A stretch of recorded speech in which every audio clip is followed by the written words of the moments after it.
মৰমৰ ছাত্ৰ ছাত্ৰীসকল, তোমালোকৰ প্ৰিয় চেনেল ইংলিছ লাৰ্ণিং আছামলৈ মই তোমালোকক স্বাগতম জনাই। আজি মই তোমালোকৰ অহা HS ফাইনেল এক্সামিনেশ্যন 2025ৰ প্ৰস্তুতিৰ হকে লজিক এণ্ড ফিলচফিৰ প্ৰস্তুতিৰ হকে মই তোমালোকৰ বাবে দীঘল প্ৰশ্নৰ এটি ভিডিঅ'লৈ উপস্থিত হৈছোঁ।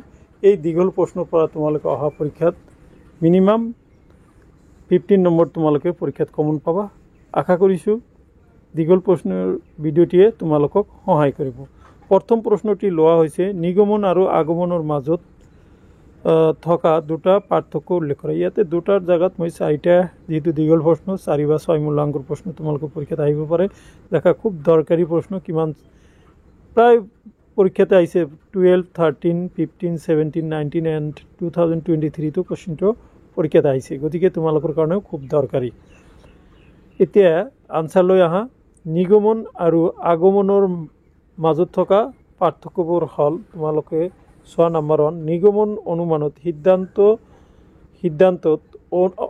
সামান্য সত্যৰ পৰা বিশেষ সত্যলৈ অহা হয়।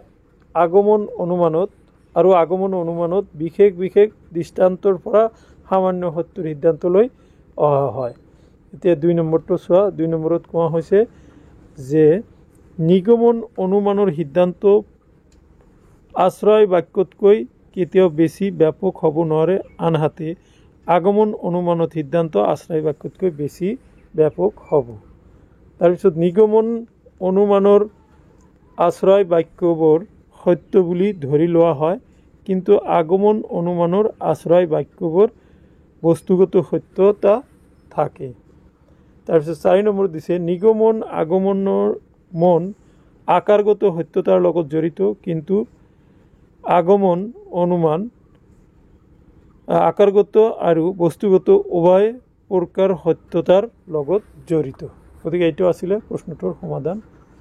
5 নম্বৰটো চোৱা। 5 নম্বৰত কোৱা হৈছে নিগমন অনুমানত সিদ্ধান্ত আশ্ৰয় বাক্যৰ পৰা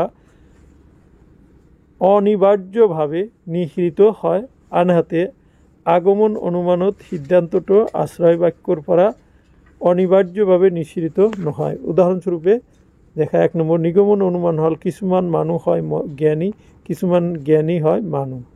আগমন অনুমান আনহাতে অতুল হয় মৰণশীল, বিমল হয় মৰণশীল, নগেন হয় মৰণশীল, সকলো মানুহ হয় মৰণশীল।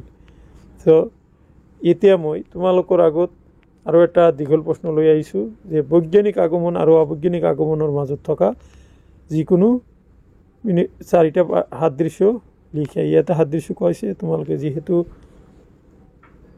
তোমালোকক মাতি নাযাওঁ, মাতি গ'লে ভিডিঅ'টো দীঘল হয়, পইণ্টকেইটা তোমালোকে চাই লোৱা।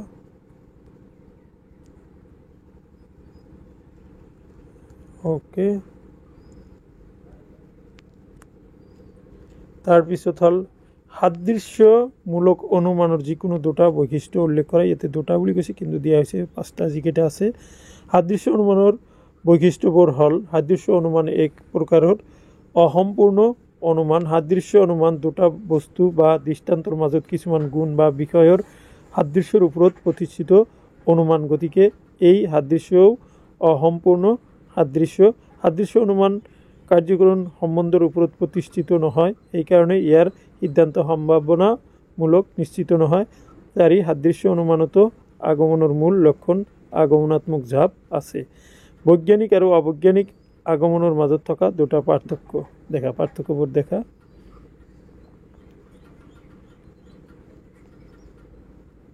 ওকে,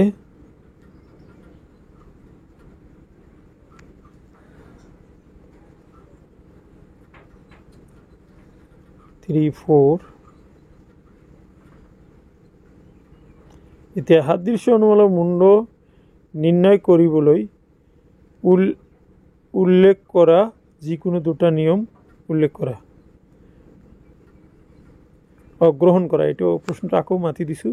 সাদৃশ্য অনুমানৰ মূল্য নিৰ্ণয় কৰিবলৈ গ্ৰহণ কৰা যিকোনো দুটা নিয়ম উল্লেখ কৰা। তোমালোকে নিয়মকেইটা চোৱা। অ'কে,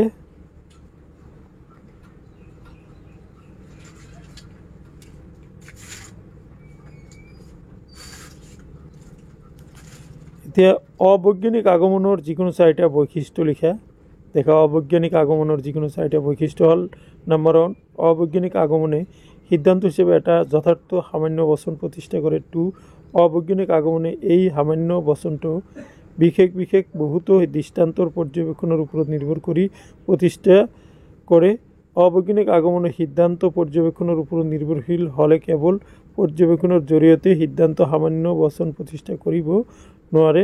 অবৈজ্ঞানিক আগমনত অভিজ্ঞতা একৰূপতা বা অবাধিত অভিজ্ঞতাৰ ওপৰত নিৰ্ভৰশীল কৰা হয়।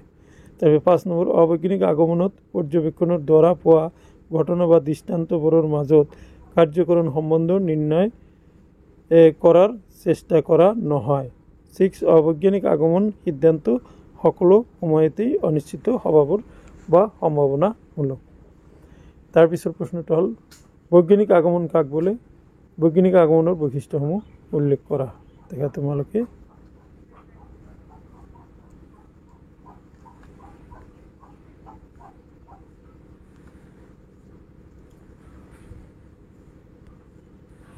অবৈজ্ঞানিক আগমন আৰু সাদৃশ্যমূলক অনুমানৰ মাজত থকা যিকোনো 3টা সাদৃশ্য আৰু 3টা বৈসাদৃশ্য লিখা। এইটো সাদৃশ্যটো পোনপ্ৰথমতে তোমালোকে চোৱা।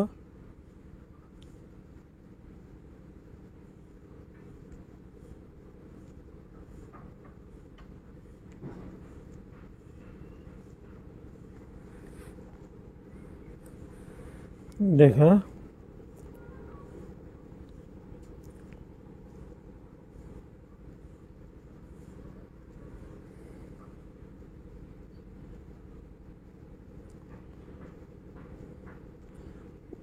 বৈসাদৃশ্যবোৰ বা পাৰ্থক্যবোৰ তোমালোকে দেখা।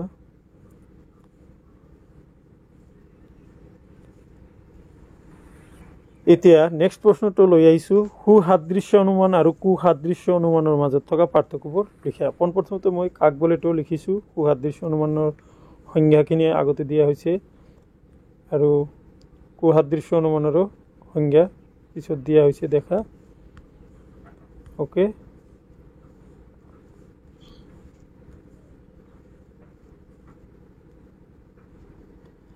সুসাদৃশ্য অনুমান আৰু কুসাদৃশ্য অনুমানৰ মাজত থকা পাৰ্থক্যবোৰ তোমালোকে এতিয়া চোৱা।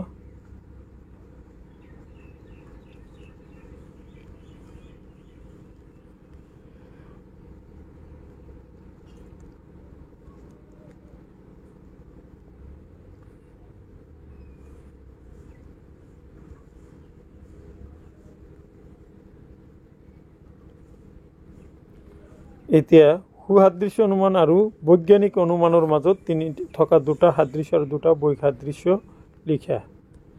সাদৃশ্যখিনি আগতে দেখা তোমালোকে।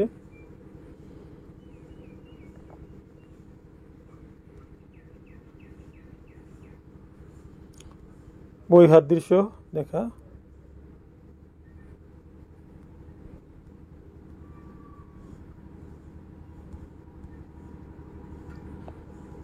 ওকে। এতিয়া তাৰপিছত আছে সকলো প্ৰকাৰৰ অনুমানেই মূলতঃ সাদৃশ্য অনুমান ভিত্তিক। এই মন্তব্যটোৰ তাৎপৰ্য ব্যাখ্যা কৰা।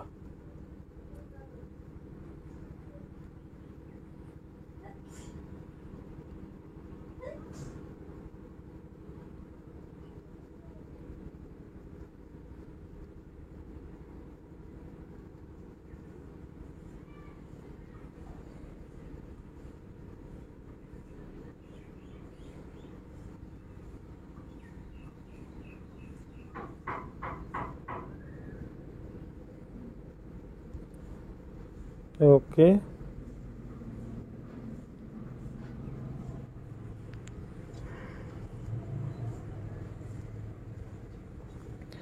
তথাকথিত আগমন বুলিলে কি বুজা? এই আগমনৰ বিভিন্ন প্ৰকাৰসমূহ উল্লেখ কৰি প্ৰত্যেকৰে একোটাকৈ উদাহৰণ দিয়া। দেখা তথাকথিত আগমন।